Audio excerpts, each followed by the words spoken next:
They're coming. They're coming your way. They'll be here soon. The Mega Dega. It's the biggest skate comp all year. Mega Dega. It's today. Let's drop!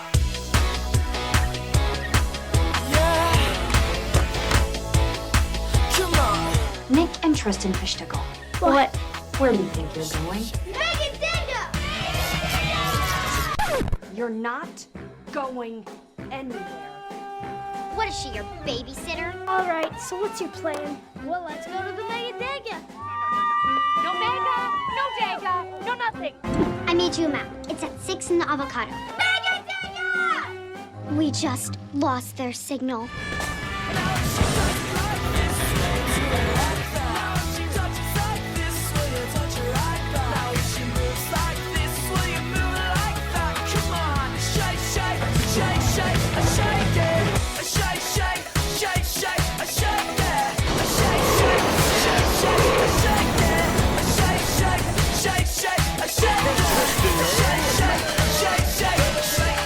Zip it, lock it, put it in your pocket. Mega Dega. Mega Dega? So I have some Mega Dega reviews to read you. I've found the letterboxd for this. There's very little information on this movie. You were saying that you found the director's LinkedIn? Yes. And that it was a Netflix release? Netflix and Showtime. Netflix in 2010, to make this clear. So, like, that was, we're gonna mail this to you, Netflix. Not like we're gonna stream this Correct. to Netflix. Okay, let me read some reviews of Nick and Tristan Go Mega Dega. Unironically, giving this 3.5 stars. There's also silly and imaginative kid comedy with some pratfalls. Alright. Entertaining movie if there isn't anything more on TV. And finally, huge boobs on security guard! That's what they took away from this? Welcome to the podcast. Welcome to Rough Cuts. Yeah. How is that what they took away? Oh my god. I did also, there's another one that's I'm just like the ska kid with the eye patch. Hi everybody, I'm just like the ska kid with the eye patch, and my name's Ilian. I'm your host, and this is my wonderful co-host, Borks. I'm here to pick it up. I'm here to put it down. Pick it up, pick it up, pick it up, pick it up. They had a checkerboard cake in this for the ska kids. They sure did. Well, it was a ska birthday. Well, it wasn't a ska birthday. well, it was a ska birthday party crashers crash party. Yeah, there you go. Yeah. Yeah. With the empty pool, because they were crashing their crash party with the crashers. Yeah. Who do the pool. Who skank. Yeah. And they skank. There was some really good punk costumes in this. There's some good punks in this. Alright, so this is Rough Cuts. We go over bad dog movies, good boys and bad movies. This is Nick and Tristan Go Mega Dega. Mega Dega! Let's go! We landed on because I said that we should do... What was the movie before this that I said we should do? The Howling Reborn. Oh yeah, no, you picked up The Howling Reborn because you went, well, the Howling movies are always Good. trash, maybe, but maybe sometimes good. I don't know, let's do a Howling movie. So you went to get the Howling knockoff movie, and when you went to do that, it said similar to, and showed Nick and Tristan Go Mega Dega, which has a cover of two kids with skateboards and a cool dog. God, what kind of dog is that? I never remember what kind of dog it's that like is. It's kind of like a bulldog boxer dog kind of thing. Yeah. It's very much the little rascal spot dog, right? It doesn't have the spot over the eye, but it is that kind of dog. Like short-haired, white dog with spots on it, like black, brown, and black spots. Really, really cute dog on a longboard. And we went, yeah, all right. Yeah, whatever. It says Mega Dega. What the fuck does that mean? It says Mega Dega. Yeah. What the fuck is a Mega Dega? What the fuck is a Mega Dega, boys? the name of a skateboard competition? I think that was the I name. think that's what it is. Yes. But I don't know why they just say Mega Dega all the time. It's also their catchphrase, I guess. I don't know. They say it all the time because they're rad skateboard kids that also, as we learned, happened to be YouTube stars at the time of, again, 2010. This is a Russell Madness situation. Yeah, this thing's also just way out of time. Like, Yes. Because for a lot of reasons. it feels like, you know how in the 90s they did a lot of live action cartoon movies like Dudley Do-Right? Mm-hmm. It feels like that type of thing for a cartoon that didn't exist. Yes. And also done better than a lot of those. Because I'm it gonna didn't say have done source better than a material lot that of it had to those. stick to, right? That's why. Maybe. They could be original. Yeah. Yeah. But it also... like, they start this out. The start of the show is these kids doing skateboarding tricks with, like, all kinds of jazz wall... Like, you know what I mean? Like, the jazz pattern. Oh, okay. You're not talking about From, like, the musical jazz. No. You're talking about jazz no. cups. Yes. Yes, I'm talking about, like, the jazz Yes. cup patterns. I was like jazz. and- I don't remember jazz. No, yeah. No, it's like the jazz cup patterns, like the most 90-ass, like, arcade flooring effects over them doing, Yes. like, skateboard tricks. Like, it'll just pause constantly and go back to credits with, like, funny plaid, like, shaking credits and things like that. Like, it's all so 90s. A lot of this is hand-drawn animation over live action footage. Yeah, a A decent ton of amount it. of it A is. ton of it. Yeah. And I'm trying to remember when Scott Pilgrim came out, because there's a way ton after of this. yeah, but there's a ton of feeling of Scott Pilgrim in this, and that type of Sure. energy of animation, and let's make it cartoony and weird. Oh no, okay, it's literally the same year. God, I'm fucking ancient. It's Yeah. 2010. Yeah, That was a see, 2010 movie. 2010 was 40 years ago. So Oh, as a skeleton, oh, crumbling in real Just- time. uh-huh. But it's that type of thing. It's also, we watched Tank Girl recently. It's very Tank Girl and just high energy little bit, yeah. animation mixed with live action. Let's make it goofy, silly. It's obviously way more kid friendly than Tank Girl. Yes, yeah. And it's, That would, but, yeah. you know. Kind of needs to be. But this movie is like if Rocket Power and Fairly Odd Parents got together and made a different combination show. It is, we talked about it at the beginning where we were like, wow, this is super Fairly Odd Parents. Mhm. Like, it just really had that vibe to it. Especially, like, the dad also. The dad, for The dad- sure. Yeah. The dad felt like So- he was cribbing directly from that. So the dad is a teacher from Lizzie McGuire, which I've never seen, Oh, but I know of. okay. The mom is the voice of Korra Huh. from the Avatar spinoff. Yeah, I was gonna say like that. Yeah, Yep. okay. So they have cartoon talent. The Yeah. director is the writer and storyboard artist for Camp Lazlo and Chowder. And I get a lot of Chowder from this also, because Chowder is very much, let's mix cartoon with weird fucking visuals and also just throw live action in as a joke. Sure. Yeah, okay. I can, So, but that's one part of this Mhm. where it's out of time, is it feels like a mixture of like Tank Girl, zany 90s-ness and Mhm. like Saturday morning cartoons from the 90s and things like that. So it's 20 years out of date almost with that on its own. yes. But then also, if we're looking at it from now, we're like, oh, sure, this is a Netflix movie.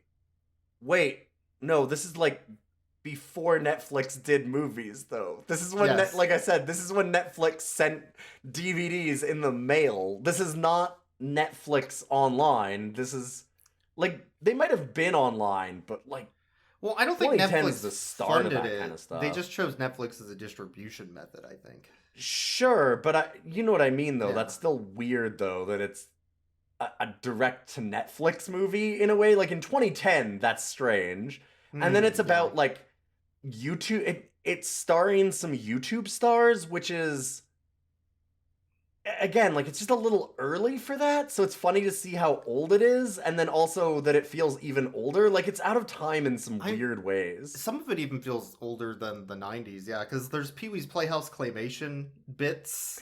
Yes, for I was some gonna say reason. that. You were talking about the live action cartoony parts and like having drawing over it. I'm like, what about the fucking stop motion cockroaches? Yeah, the whole cockroach scene is just straight out of Pee-wee's Playhouse. And every single person that's listening to this is, what the fuck are they talking about? Like, there's no Cowboy Curtis showing up, but there sure is a John B. the Genie. Yeah. Because the movie opens with the two twins like walking in the desert as French, like it's like from the movie Ishtar. Yes, yeah, like it's walking in the desert, and then they come upon an oasis of skateboarding called the Mega Dega, as a genie floats out of a golden skateboard to grant them a wish. 3 wishes. They rub the golden skateboard, yeah. It's just... And then it turns out to be a dream sequence, because they've been thinking about going to the Mega Dega. Yeah, the whole thing is just bizarre from second one. It rules. So, I guess that I'm gonna jump to one thing real quick. This movie? It's fucking rad. Why do we not hear about this movie? This movie's cool. I like this movie a lot. I think this movie's great. Yeah. Yeah. Like, it's definitely a dog movie. We definitely didn't get tricked again by a cover. We definitely did not get tricked by a cover. It's got a lot. There is dos dogs. There is a dog. It's a single dog. Sorry, uno dog. Dos dog. It comes on screen twice. It's plot important. Speaking of other movies we watched, this is also reminding me a lot of Soccer Dog for at least 2 of the stories in Soccer Dog. Maybe there's no like dog catcher horror movie. No, there's no slasher dog catcher, which was really good. The goofy like soccer kids and like pulling out a big book to look at the rules, and like it's just really surrealist. Some of the and feel weird. of it has a little bit of that. Very Nickelodeon feel. I think this is better than Soccer. I think it is. Yeah, I think it's more coherent. If you've listened to Soccer Dog, that's actually high praise. This movie is unironically like really good. I think this movie's fantastic. I'm really sad that this feels like a crime that this director hasn't done anything else. Yes. This movie also has a thing that films have. A setup and a payoff. And it has like good camera work. Good camera work, great animation. I think that Tristan and Nick themselves are very serviceable in their roles. Like they're just the skateboarding kids. It's all the stuff that's happening around them that tends to be the focus, though. And I wanted to mention, like you were saying, that the dad and the mom both had like acting chops and various like cartoons and things like that. And I would say it shows. Like those two actually they're great. Really sell. They're fucking fantastic. That mom is incredible. Like she's so good. When they're driving home and she's just screaming and like hunched over the wheel, like so angry. It's so evocative. Funny. It's perfect. It's really good. Yeah. All right, we actually need to talk about the movie. We need to talk about what happens in it. But I would kind of unironically, if you like the idea of kind of what we're setting up, that it's a bunch of weird live action / cartoon, mostly live action, and but with cartoon vibes, and that it's just weird, wild, fun, kind of Fairly Odd Parents-esque. If that sounds at all interesting, just watch this movie and then come back, because you should probably just watch this movie. I kind of like this movie a lot. Yeah. So the twins wake up from their nap in the Ishtar Desert talking to a genie from a golden skateboard, which we've established. and they're like, Mega Dega! Dude! Mega Dega! Mega Dega! And they just run out the house screaming at the top of their lungs, Mega Dega! I feel like this is where we were, like, when I was like, all right, I'm in. It took all of, like, a minute and a half for me to be fully into this fucking film, because it's just got so much energy. And then they run back in, because they're like, oh, our parents put cereal out, we should eat breakfast. And then they sit down. Oh, yeah. But Right, they sit there's down- the montage of them running. They yeah. sit down to watch TV, and we get a full live-action commercial about Colonel Kaboom's kabooming, exploding candy. Uh-huh. Which causes, like, a foaming at the mouth and an explosion of foam candy all over the room. It sure does. That the child literally explodes from the inside out. Yeah. Which, it's funny, for this scene, I was actually a little disappointed because I felt like, weirdly enough, despite the energy that we're talking about and the kid exploding, I was like, this is a little low key for a 90s advertisement. It's not weird Like, enough. I'm not even kidding. Yeah. Like, if you go back and watch, like, the Gushers commercials, Gushers They're were gross. Those were they're gross. fucked. There was a really gross Kirby commercial for, like, Super Nintendo where this guy at a Western bar just explodes outward like in fucking Big Trouble in Little China. Mm-hmm. Yeah. Yeah, so it doesn't quite go that far. It doesn't quite go far enough, but it's interesting. So there's Colonel Kaboom and his kabooming candy, Mm-hmm. and then the parents come and they're like, "Oh boy, it's our anniversary today. Isn't it wonderful, Laura? What a beautiful day." And like God, the dad is so perfect for that. What's like her the name? way that Sylvia? Sylvia is the wife. Sylvia, name. yes. Yeah, Howard yeah, and Sylvia. They've got perfect names even, yeah. Like very yeah. dad and mom energy. Oh, Howard! Yeah, like they're just doing this whole like shtick like that, and it's like, we'd have never gotten married all those years ago if we hadn't gone to our favorite restaurant, and it's them at the Taj Mahal. Yeah. Yeah. Which is also where they got, then this is plot important, and they got the genie. So the genie in their dream is essentially, it was like a weird amalgamation thing of this statue that their parents got that's more than a little vaguely racist, I will admit. Well, it's from the Taj like- Mahal. Well, technically, It is from the they Taj just got it Mahal. at the Taj Mahal. Yeah, they got it at the Taj Mahal from Sam Windler. Well, we'll get into Sam Windler later. God, this movie. This fucking film. But they got this statue, which It's this, like, It basically, Shiva kind of thing. The Hindu. the swindler, sorry, S. Windler. S. Windler. sold Yeah. them Hey. He's an honest man. He's an honest businessman. But he sold it to them, and he's like, hey, this will give you good luck, and you'll be married in no time on your first date. And then they got married 10 minutes later on their first date. And Because they show that Sylvia is superstitious. Yeah. So her being told by him, he's like, well, you'll have good luck and then you'll get married. She's like, well, we have to get married. So they get married like 5 minutes later. It's... And this is their aluminum anniversary. You could tell because Yes. Howard got her aluminum. God, I forgot about that bit too. Everything in this movie, there's so many bits and they're all good. So the parents, Howard and Sylvia, are going to go to an opera because Howard bought opera tickets for them. And they needed to get a babysitter, so he got the best babysitter in the biz, who is Audrey. I remember the names because the characters are so good. Yes, Audrey is amazing. Holy shit. Like, this is the thing. Every side character, like, again, Nick and Tristan, but, like, everybody around them is such an interesting, weird caricature. It's perfect. Because Audrey is the military babysitter who is trying to get a Girl Scout patch to go to Harvard.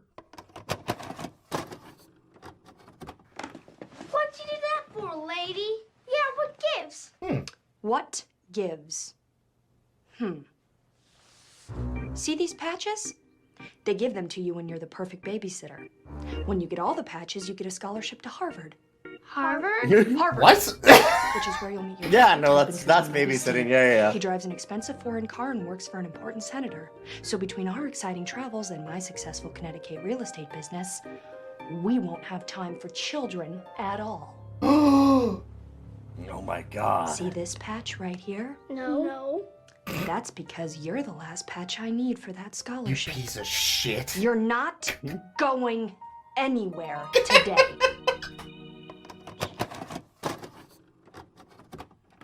And the conflict here is that the twins wanted to go to Mega Dega, which is the big skateboard competition, Yes. today. But today is their parents' anniversary, so they hired the babysitter. So they can't go because the babysitter needs to get to Harvard. Mm-hmm.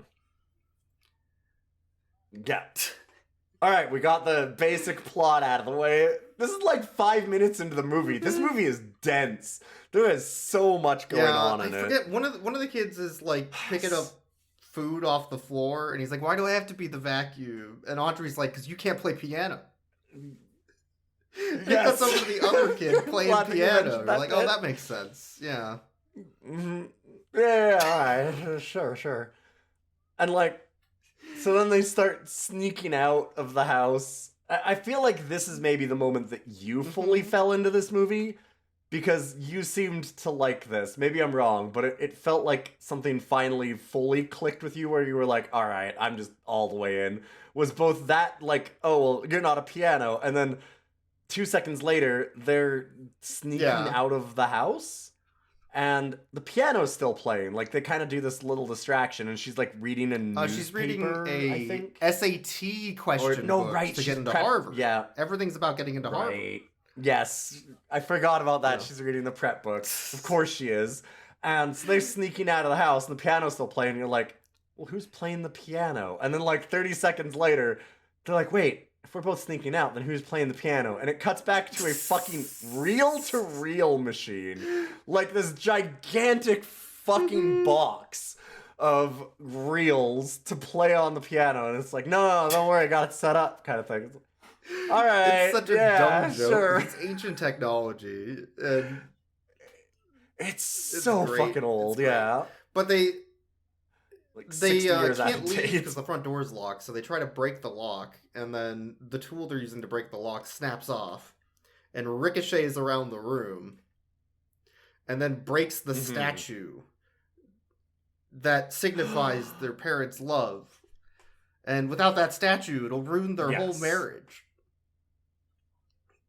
And this is when we get the flashback to their first date at the They Taj show it- Mahal. Showing more old technology. It's on like a slide deck. Not a PowerPoint. It's a projector slide deck. Oh, Yep. I don't Yep. remember Because the twins show it I to didn't Aubrey on a projector to be like, this is the story of their, I missed the their projector marriage. thing. Yeah. Oh my god, I must have looked to the side. I just saw the flashback. I missed how they got transitioned into it. That's fantastic. So Audrey like This movie is Audrey so collects fast, all the it's easy pieces to in a miss little Ziploc. things, honestly. and it's like, all right, we're gonna get in the car. We're gonna go to every fucking rundown dive tchotchke shop to find this piece of shit terrible statue. Yeah. As she goes to drive away, there are more side characters that come in. I don't remember the names of these kids. These two kids I don't remember, but I remember what they look like. They're very visually interesting because of their costuming. They're also really... I think they were really interesting characters. They didn't do their names a lot, from what I remember. No, but it's like aviator, helmet, tank girl. Yes. Yeah. And knitting girl. Mm-hmm. There's a girl with like knitting needles that are each Knitting 2 feet pigtails. long. Yeah, like the knitting needles are also like 2 feet long, which is kind of incredible. They look like swords almost as much as they look like knitting needles.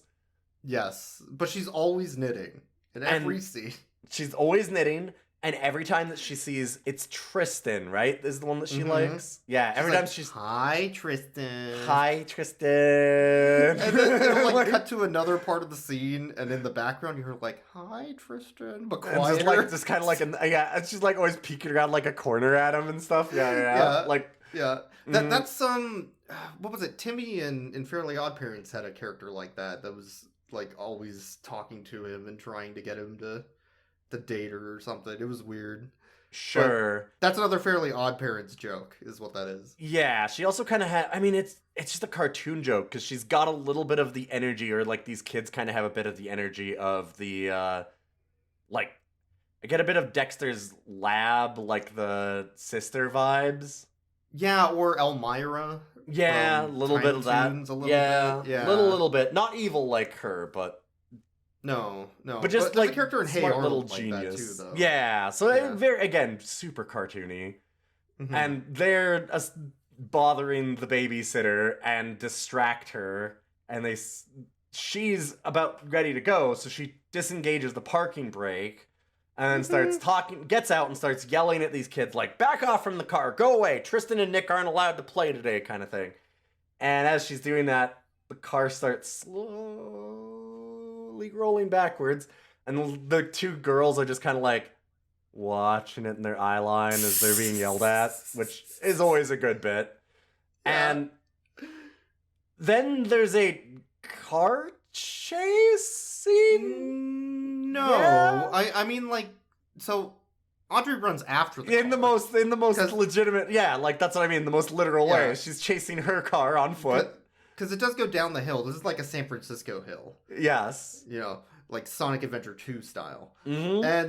And as it's going down, just like in Sonic Adventure 2, they need to skateboard or snowboard the car around the corners and the curves. Yes, they don't grab the wheel. They both stand up from their seats and start surfing the fucking car from the inside. It's amazing. They sure do. It's so Yeah. good. And they surf it off of a ramp and fly into the air Mm-hmm. and then land in a used car park. Yes. A used car lot. Yeah, there's a salesperson that's sitting there trying to sell a truck to some lady kind of thing. Mm-hmm. And she's like, and I don't know, she's- don't you have anything awesome? Well, it's because he was trying to sell a car to her, it was lame. It was like this But old it had beaten up Ford. It had a broken headlight, and he's Yes. like, "What's cooler than one headlight?" What's cooler than one headlight? And then he's like, hey, what about this one over here? I'll even throw in two rad dudes. And you went, Yeah, that's Hey. the car that they landed. Yeah. hey, you can't sell children. And I went, well, maybe you can't sell children, but this man seems like a great salesperson. He can probably sell those children just fine. And he does. Yeah.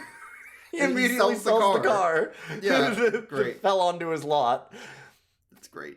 So the kids, the twins, go skateboarding around after leaving the car, Mm-hmm. and they're trying to find where I don't know. I guess they're trying to find a shop to get the statue, and they don't know where it is. Or maybe they're trying to go to Mega Dega. First they try to get to Mega Dega, and they go back and meet the two girls again, like the two. Yeah, because they get friends. lost because they keep going in a circle and getting hit by buckets of water. Yes. So then they Yeah. need help from the two girls, and they to get to the Mega Dega. So they talk. The girls are like, "Oh, you look lost." Like the girls show up, and they're making fun of them, and they're kind of talking back Hi, and forth. Tristan. Hi, Tristan. And they go back to the girls' place, and they're like, well, we also need to fix up this statue, otherwise we'll be in trouble. Can you analyze it? And the one girl's like, oh yeah, absolutely, because she's kind of the non-knitting girl is The like nerdy nerd tank girl. Yeah. Yeah, she's like nerd tech girl. She gives them like walkie-talkies and all this stuff to keep in contact, and gives them like a tracker for when they get lost, she says. It's a and all Pac-Man tracker. yeah, she gives them all like it's Alien or something. Like motion detector shit. Gives them all this stuff, and one of the things she starts scanning in the statue, which has like this really weird pixel art thing on her computer, And then it sure turns does. into a video game, and she grabs like a HOTOS and starts playing this skateboard shooting pixel art game with him, and he's like, what does it have to do with the statue? And she's like, oh, right, yeah, I don't know. Oh, yeah, the plot. Yeah, right. that thing. And then they're like, well, okay, so you couldn't find anything about it. She's like, well, not through my computer. But it does have this on the bottom, and she flips it over, and I it's just got looked this with my eyeballs. massive fucking sticker that nobody's noticed that says S.Windlers and has an address on it. So she looks for the address and gives them the address to S.Windler's shop, so they can go and talk to Mr. Windler and get their magical statue back for their parents' anniversary. Sure. So, Audrey? Audrey. Audrey. Audrey, I think it's Audrey. I think it's No, Audrey. it's Aubrey. It's Aubrey. Aubrey. Okay. It is Aubrey. It's so similar. God, we also since we're talking about names, we need one quick moment to mention the name of the family, which is constantly used as a joke. Oh yeah. God, the slap that you gave.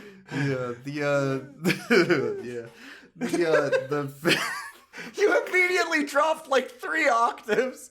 Just, oh, yeah. Fucking hell. It's not even a good joke. This is a but it makes me This laugh. is a 2-octave joke. This is a 2-octave joke is what we're hearing from Boyce. It's the fish ticklers. They're the fish sticklers. But with like a shh. No, they're like, sound. no, it's the shtick. No, we're the fish stickler. And it's like, yeah, fish tickler. No, fish sticklers. Come on. Like, that's just a stupid fucking joke. It's like a Miss Bucket, Miss Bouquet joke, which is a reference no one will get because that is very aged and old. Anyway, the point is, Aubrey shows up at the used car dealership. She's like, hey, wait a minute, that's my car. Well, actually, if you want my opinion, that's your car over there. The salesman starts trying to sell her a on car. A new fucking car, yeah. Another, like, it's just these instant, momentary jokes that are very snappy. Yeah, just fires them off real quick. Bon voyage, good luck with it. Excuse me. That's my car. Young lady, if you want my opinion, that's your car right over there.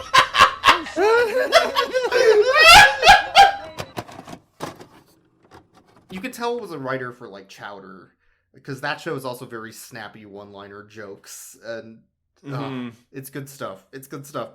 So the kids are skateboarding, and they get chased by a dog, the dog on the cover. Yes. And as they get backed into an alley, one of the kids starts talking to the dog in dog. Yes. Uh-huh. And the dog's like, oh, sorry, I just was trying to get home, and I was hoping I could get a ride. And they're like, oh, he's just trying to get home. Oh, okay, here, let me pull a longboard out of my backpack so you can longboard home. Uh-huh. Great. They give this dog a cool deck. They sure do. And then the dog just skates away. Sure. We should mention, too, that the twins occasionally, when they get into trouble, they'll try and communicate to each other without speaking. Oh, yeah. By blinking in Morse code, which has subtitles. Beep, boop, boop, boop, boop, boop. And it does a boop, boop, boop, boop, boop, boop, boop, boop, boop, boop, boop sound over it as they like blink at each other, which is... And it's important because there's a payoff later. Kind of. Not really. Yeah, it's just a silly bet. Like, basically all of this, like you said, is the very Scott Pilgrim also of just... It is firing visual and audio gags at you at, like, rapid pace. It's shotgun blasting you with jokes constantly. And none of this is an origin story, by the way. This is just the middle of season 3. Yes. Of some episode of the Nick and Tristan show that you've never seen, that you turned on the television, and oh god, we're doing this now, I guess. Yeah, because like those girls, like when they come in, they're not like, oh look, it's the neighbor girls who we know. It's the so and so and so and so. Like there's no introduction to them. They're just there and they go, hi Tristan. You can tell every episode she goes, hi Tristan, and that's the thing, right? And they just start talking, and then it's just these characters. You're like, oh, okay, there's just these people now, which is refreshing. It's nice. It works well. So, at the same time as the kids are looking for the the Mega Dega and the statue And to the save their statue. parents' marriage on their anniversary day. They'll have time for both. Yeah, they have time for both. The parents are driving around and they're on their way to the opera, and the mom starts panicking. Sylvia, because she's like, "Oh, I hope the kids are okay. I'll just check in with the babysitter just in case." And the dad, Howard's trying to calm her down, like, "No, it's fine. Look what street we're on. Hope." Oh my Wow. god, right? Oh, This we're- joke? Oh, we're on Hope Street. Oh, we're yeah, on everything's Hope. gonna Yeah, be fine. okay, it's fine. And look at the cross street. It'll be great. Look, Well- everything's fine and perfect. Yeah, and then she goes, okay, well, he's like, where do we need to go from here? And she's like, well, I think that we're supposed to take a right up ahead. And then it zooms in on the street sign, and it's Despair Street. And she just screams at the top of her lungs and starts dialing home. Yep, and as they're driving, a black cat fireworks truck passes them. She's like, "Oh hell no, black cat gonna cross our path today. This is a lucky day. It's our anniversary." Yeah, so they floor it to get in front of that, which then he's driving down the road and he's like, whoo, we missed that cat, and looks ahead, and there is a giant comical ladder that is bigger than the car, like big enough for the car to go underneath. So they have to do a hard swerve out of the way of that, which brings them into the alley where their children are, and Yeah. they're about to run them over as they're screaming at the top of their lungs, going full speed down this alley, and the kids are screaming, and they're cutting back and forth between them, and then the kids look down at a manhole cover and jump into the manhole, and the parents stop, and then they're like, oh, I guess we weren't gonna kill those kids. Were those our kids? No, they're probably not. All right, we should probably Everything's fine. yeah, things are okay. We never, the black cat didn't cross us. We didn't go down Despair Street. We didn't go under the ladder. Hey, Yeah, everything's fine. Yeah, I guess you we're still lucky. wanna fuck? Yeah. Howard keeps trying to get Sylvia to smooch up on him, and he's like, "Well, now that we're alone, in a Now that we're alley, stuck, go to the opera, Howard. we're gonna be late to the opera, Howard." Fine. I guess. Reverses. Yeah, so the kids go down into the sewer, the twins, and it's a hand-drawn animated sewer from Nick Arcade. Like the finale of Nick Arcade. Yep. And they're like, "Whoa, sewer skate, bro!" And then there's a huge montage of them sewer skating. Yeah, through this hand-drawn animated sewer. And then they run into the Septics bar with the cockroaches that have a comedian from a roach The motel. claymation cockroaches, And yes. the band plays the comedian on, but the comedian sucks, so then they put them back in the roach motel and then stuff the roach motel away, and then they skate away. And honestly, I'm not talking about this that much because the roaches were kind of weird and didn't really It's fit a kinda lot of fucking it. It's weird, kind of yeah. fucking weird. And the jokes were bad. And The none of jokes it made were any good sense, in this and I'm one. like, Yeah, that part was really weird. But as they're leaving the claymation roaches, I think one of them is like, "We should get back to the plot."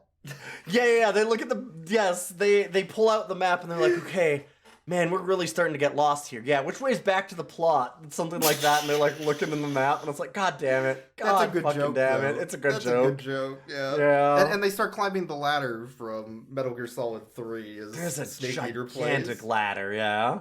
Yeah, that's a good joke too. But so they leave the whole time. I think Aubrey met up with the two girls, and they decide to go Yes. off together to try and find them. So they're driving around. Yeah, because the guys have been calling back and saying they're lost, but the walkie-talkie's breaking up because they're in the sewer. So now the girls are chasing after them, and they run into Aubrey. Sorry, not Audrey, Aubrey.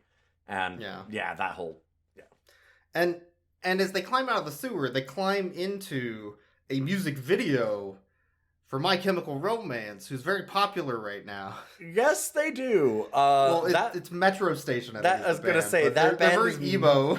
Metro Station, which apparently I'd never heard of, and they are very emo. And I looked them up, and apparently they had like a top 10 Billboard hit, which is the song that they play in this. That was from the year before this movie came out. So they were hoping it was their big break. Yeah, they had some budget for this thing at some point. I just don't know why we never heard about this. But it goes from this emo pop music video directly to a ska punk skanking Party Crasher Crasher Party Crash Yes. party. Tristan, it's this guy's birthday. Yeah, I heard. Didn't mean to crash the party. Oh, no. You didn't crash the party. We party crashers crashed the party. You can't party crash a party crasher's party. Party Yeah, crashers. idiot. Yeah, dumbass. Zip it, lock it, put it in your pocket. Well, we'll just be on our way then. Oh, so now you want to leave? Huh. Hey, these guys think they too cool for my birthday. We're gonna see just how cool y'all are. Just where's the eye patch? Yo, let's skank it. Hey, yeah, you better be skanking. You came to my party, you better skank. There's a 6-year-old who is running this skanking party full of adult punks. Correct. Who is using a cane and has an eye patch. And we find out that this is this kid's party because they're like, wow, this party's kind of rad. And they're basically crashing it like our two, Nick and Tristan are. And all of these adult punks are skanking around them. And so they walk over to the refreshment table and see a checkerboard ska cake. Like, this is the thing. It's so good. This movie goes all fucking in and also knows it, right? Like, it's one thing when these kinds of movies don't understand the cultures that they're going for. Do you know what I mean? Like, most movies that we see like this, they wouldn't have understood any of, like, the punk stuff or, like, skank. Like, they wouldn't have gotten any of that or any of the aesthetics of it enough to Definitely not the culture around it, yeah. Right? Enough to make jokes about it. Yeah. Like, because that cake is hilarious. As like and it's for a brief second, but it's very fucking funny. At least to me. Like, to me, that's really funny. Like, that's like a good little nod to knowing what the culture and aesthetics of this kind of crew is. I just realized what the skanking scene is. It's the biker bar scene from Pee-wee's Big Adventure. Yeah, it's that's the exactly tequila what it is. scene. Yeah. Yes. But, like, they know Oh, enough sorry, about... from the Sonic movie. My bad. The tequila scene from the Sonic movie. Like, they get appropriate music for the type of people they're trying to, like, ape here.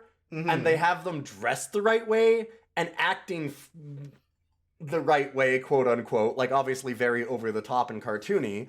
But, like, and they nail all the aesthetics, which makes it funny because they can actually parody the real things there. Like, them having a fucking checkerboard cake, which is just the stupidest, like...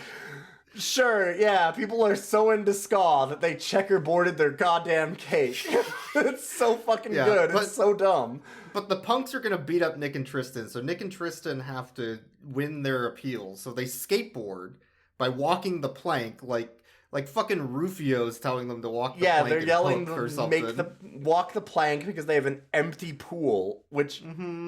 Walk the plank, of course, means get on your skateboard and fucking skate this bitch, man! Fucking shred. Shred! So they shred, and shred. Nick and Tristan get punk ska fans. Yes. Like, all these from the adult crowd. women, these adult women punks are now smitten by these two children, which is a little weird, but it's cartoons. So. It's whatever, yeah. But Yeah.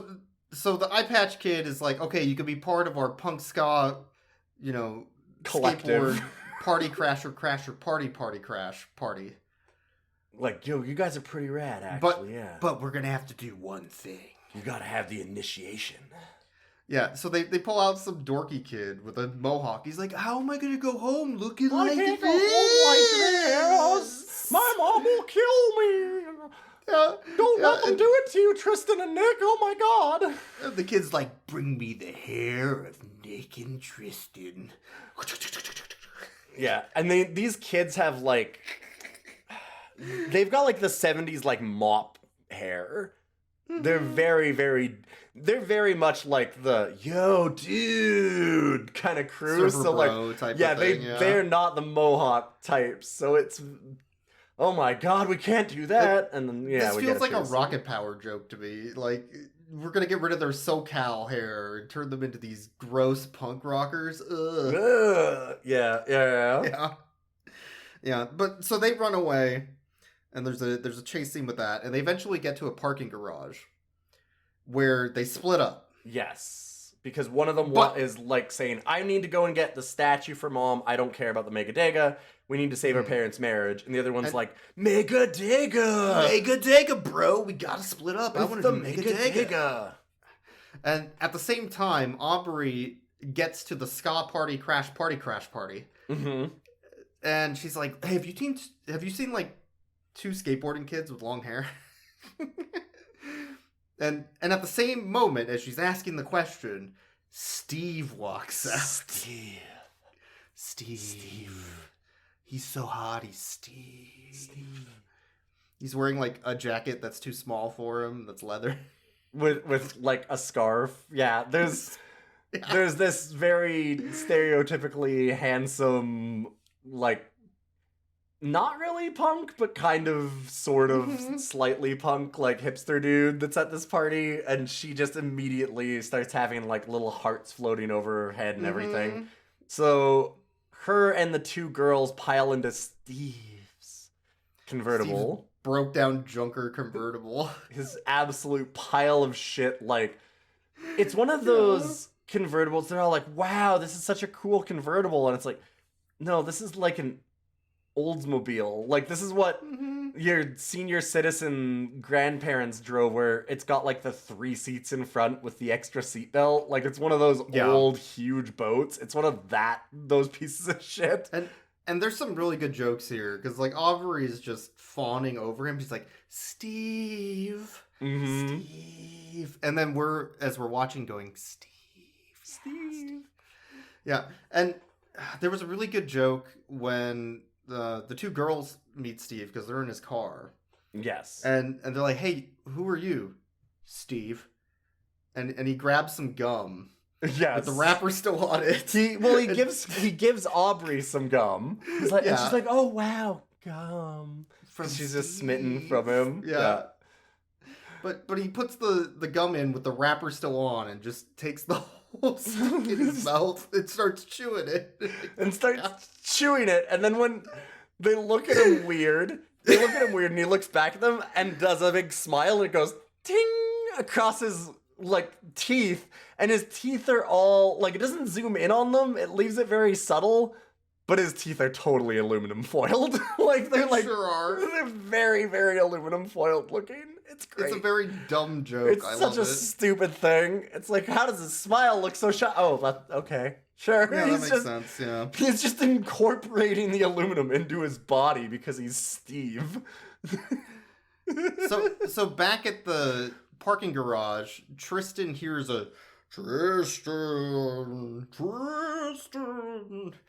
And behind him in the parking garage is an LSD trip of a giant statue in parts with human arms moving, an animated statue. And it talks to him. It's like, Tristan, you have to go save your brother and your parents' marriage.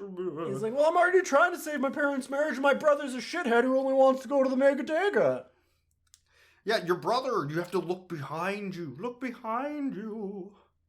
And he looks behind him, and his brother Nick has been caught by the security guard. Huge boobs on the security guard. That's what they took That away is from this? literally the entire review. Jesus fuck. Yeah, but she caught Nick, who broke a panel on the wall, and she's like, that's $50 worth of damage, repairs, painting, and labor, friend. I guess. And this is ACAB, for sure. She's a security officer. Absolutely ACAB. Horrible bastard. Yeah. And she is hassling Nick and is about to call his parents when Tristan, climbs up to look through a window, and they start talking in Morse code eyes to each other. Yes. To get the phone number for that room. And then Tristan calls in, disguising his voice as his dad. He's like, hello, yes, this is Nick's father, Dad. Howard. Yes, this is Nick's father, Dad, Howard. Hi, I'm here to... And it's like, how do you know the number? Oh, well, I know all about where my son is because I'm the father, Dad, Howard. Oh, okay. Well, your son's been in trouble here. Oh, well, we'll certainly help with that. But he has Did you know that he's very sick? Sure. He has rabies. Oh.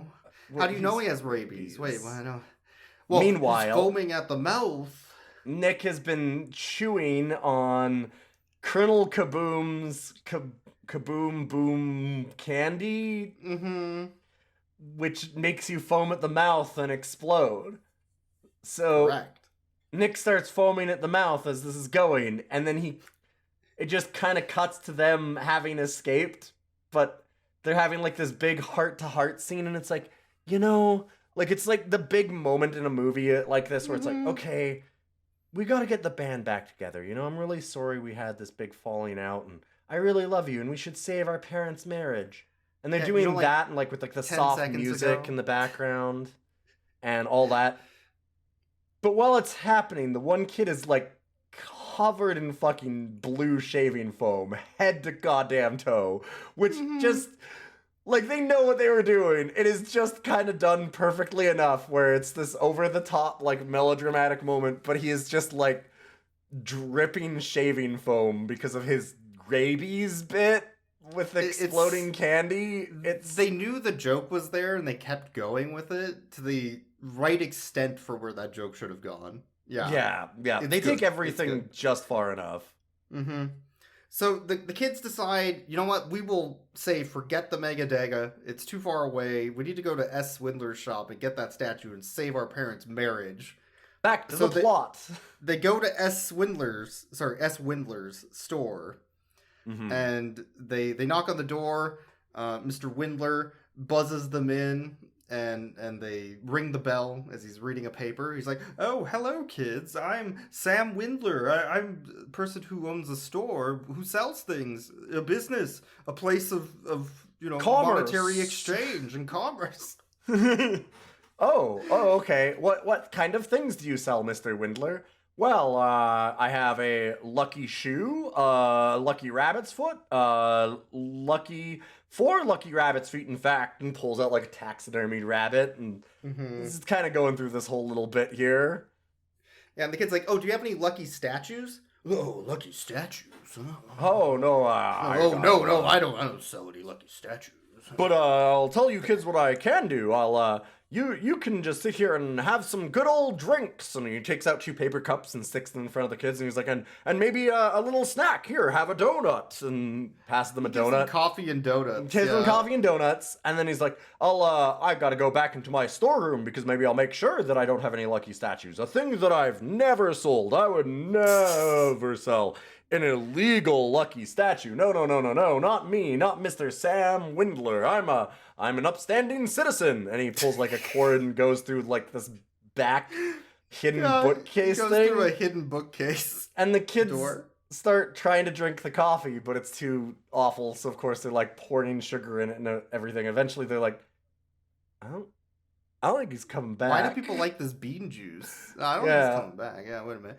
And I think they see him running out like past the window. Yeah, they see him out the side, and they start chasing after him, and he's got a big like suitcase there, and he's like, "Stay away from me, officers!" And they're like, "What?" And they're like, "Well, I know you're cops. That's why I gave you coffee and donuts to distract you." that distracts every cop.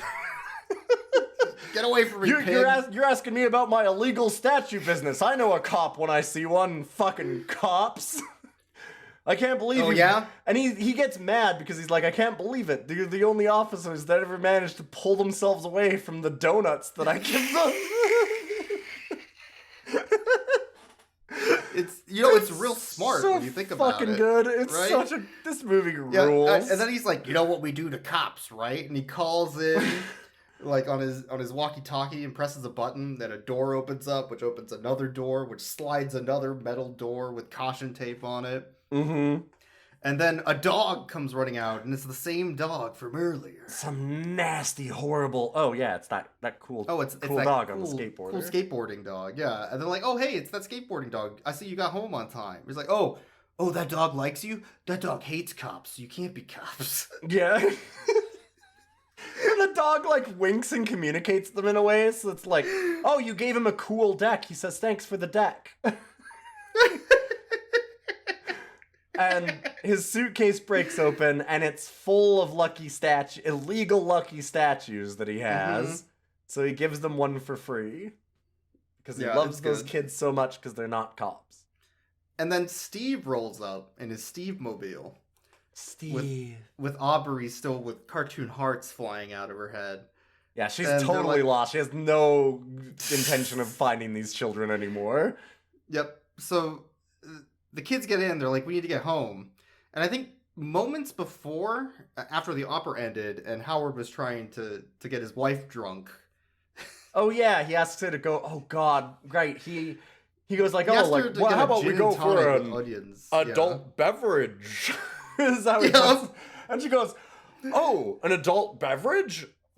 Can we get the one with the little onions in it? And he goes, a Gibson? Yes, absolutely. And starts taking her, and then she's like, no, never mind. We've got to go home. And he's like, but the little onions. It's just, God, they're so cartoon parents. It's incredible. But she called Aubrey, who was still in the Steve dimension. Yes, yeah. So when Aubrey answers the phone, she's like, Steve. And she's like, oh my God, where are my kids? Ah! And she goes into an angry panic. And that was the funny moment where she's driving home with her arms raised really high. Yeah, she's just clawed over the wheel. Her hair's all askew. And the dad's sitting in the other seat, like in the passenger seat with his arms crossed, looking all sad and grumpy because his date's being interrupted. It's funny. He's just full on pouting. He's in 100% pout mode. So they're going to get Steve to drive them home, but Steve's car, who's very reliable, breaks down. Predictably. And he just starts going into the engine and pulling things out of it. He's just like holding a carburetor in his hand. He's like, well, that's probably not great. It's like, no, probably not. So Aubrey's just going to call a taxi, but the kids are like, hey, why don't we just like ride the bike and skateboard and do this other shit, and we'll get home before them because they're really bad at directions, like us, who are bad at directions. Yeah. So Aubrey's like, okay, yeah, no, that's a good plan. I'll head over there. Steve, you should come with us. And Steve's like, no, I can't. This is the end of the road for Steve. Steve's got to stay with his car. And Aubrey's like, no, but I was gonna go to Harvard with you, Steve. She's like, I don't care about that. Steve has a place, and the place is the road. Yeah, Harvard. Sorry, Harvard's can't handle Steve. Steve can never go to Harvard. Has this whole little thing of like, I could never fit in at Harvard. I'm sorry. We're from two different worlds, Aubrey. Two different worlds. Oh, God. Okay, fine. I'm sorry, Steve. Oh, Steve. And she has to leave him. She has to abandon her Steve. And Steve gets left on the side of the road with his broken down Steve-mobile. Yep. So as the twins are skateboarding back, they get chased by the ska punks who are trying to shave their hair. The security guard. Punk. Yeah. The security guard, who is covered in foam. And the other ska punks, which are their fans. It was their fans. Their fans saw them first. All of the adult women ska punk fans saw them skateboarding home and were like, oh my God, it's Nick and Tristan, and start chasing after them screaming, which alerts the security guard, who then sees them and starts running, screaming after them. And then they run into the shaved head guys, and they start running after them. We're trying to give them a mohawk, yeah. Yes, yeah. Yeah, and then there's a huge chase scene with, like, balloons and just everything. Lots of wild shit. Everything. Yeah. But the funny part is, the whole time they're running back, the security guard's in the back, and she keeps giving tickets to everybody for everything. Yes, yeah, the whole time she's just copping her way the entire way. I'm a cop. Yeah, I'm a cop. I'm a cop. I'm a real piece of shit. I'm a real piece of shit. See you later. Yeah, and as they're running, the claymation roaches show up again for some reason. And they're like, we need to save Nick and Tristan. They helped us so much with that stand-up comedy joke. By killing the stand-up comedian. Yep. And so they pull out floss, and they're setting up a tripwire for all these adult, human-sized, punks and security guard, and they pull it across the road, and they're about to trip them all. but they're fucking little claymation roaches. Yep. So the minute that one of the feet hits the floss, it yanks all of the roaches out of the sewer and like splatters them on the pavement.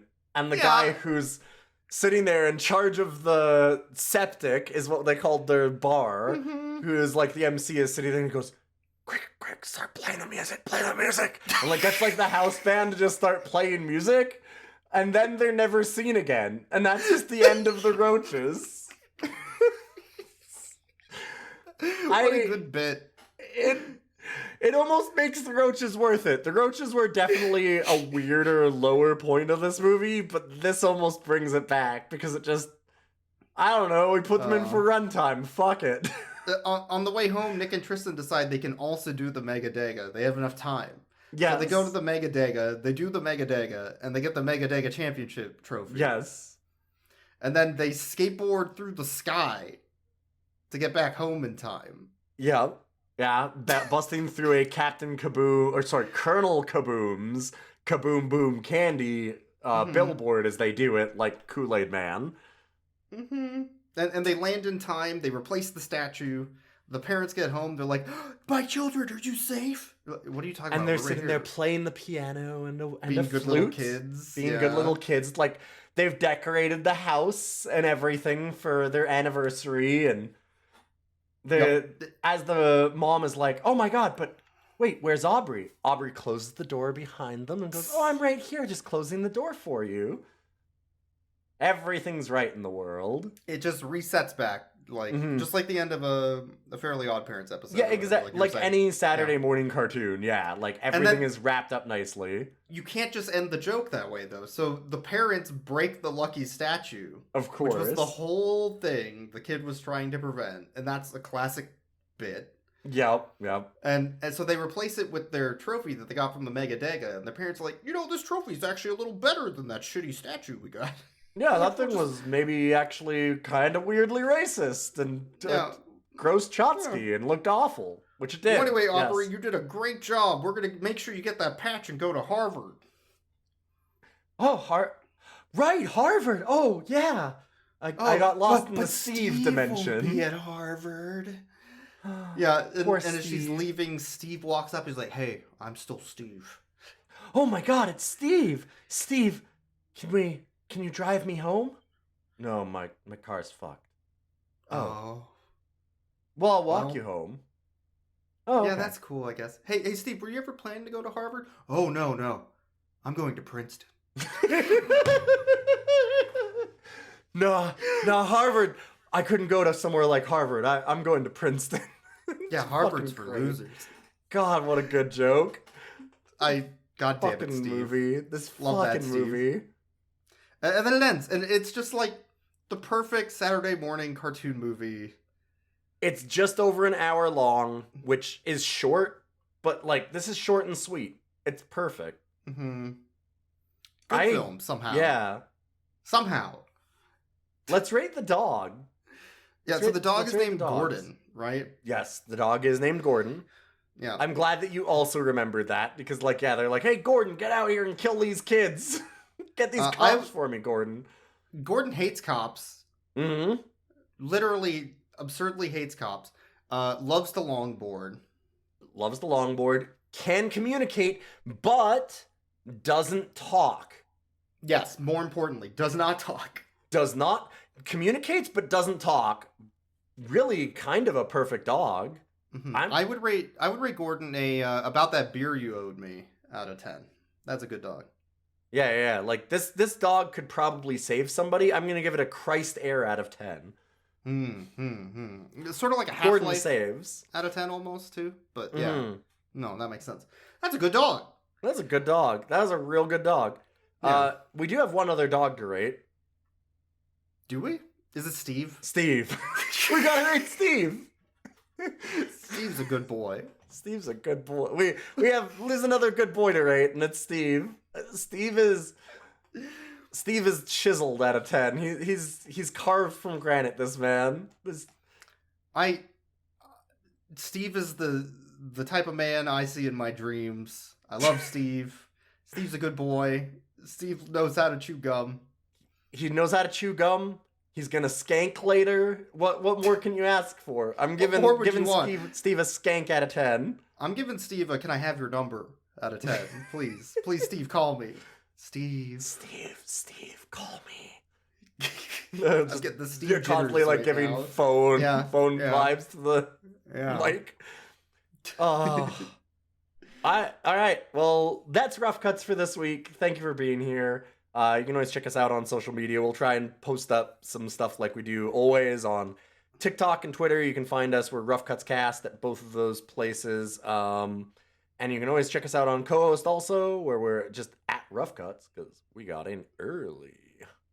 And yeah, you can email us if you have any suggestions for movies. We have occasionally gotten some suggestions and things from there, and we do really appreciate that. It's been a blast doing this for everybody. This one, we had a couple of real winners in the last few, and I'm real appreciative.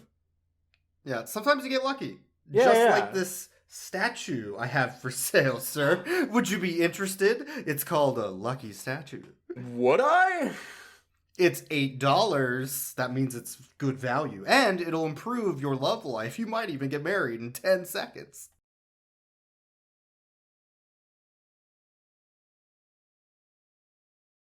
Well, how about this little number right here? Comes a bucket seats, factory AC. Mega Dega. I'll even throw in a couple of totally rad dudes. You can't sell children, sir. That's not how this works. Maybe you can, but he's a very good salesman.